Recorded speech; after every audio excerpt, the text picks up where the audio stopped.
तर मित्रांनो, आता पाहूया आपण मजाक मशीनवर टूल लेआउट कसं केलं जातं। तर यामध्ये आपण टूल लेआउट करण्यासाठी प्रोग्रामिंगमध्ये जायचं। प्रोग्रामिंगमध्ये गेल्यानंतर आपल्याला जो प्रोग्रामिंगचा टूल लेआउट करायचा आहे तो प्रोग्रामिंग नंबर टाईप करायचा आहे। तो टाईप केल्यानंतर इनपुट करायचा आहे।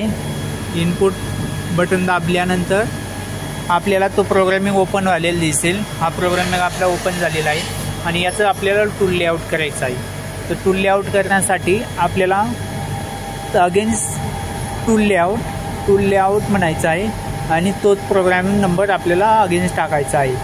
तो प्रोग्रामिंग नंबर टाकल्यानंतर इनपुट म्हणायचं आहे।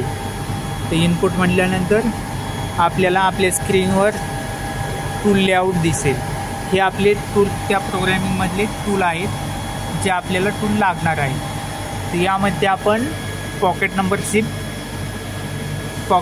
शिफ्ट दाबायचा आहे आणि इनपुट म्हणायचं आहे। इनपुट म्हणल्यानंतर आपल्याला जे जे टूल आपल्या मशीनमध्ये आहेत ते दाखवतात। अशा पद्धतीने आपल्याला जे टूल आपल्या मशीनमध्ये आहेत ते दाखवलेले आहेत आणि जे रिमेनिंग आहेत जे आपल्या मशीनमध्ये नाहीत त्याला ते 0 आहेत। अशा पद्धतीने आपण ते टूल टाकून आपण टूल लेआउट कंप्लीट करून घेऊ शकतो।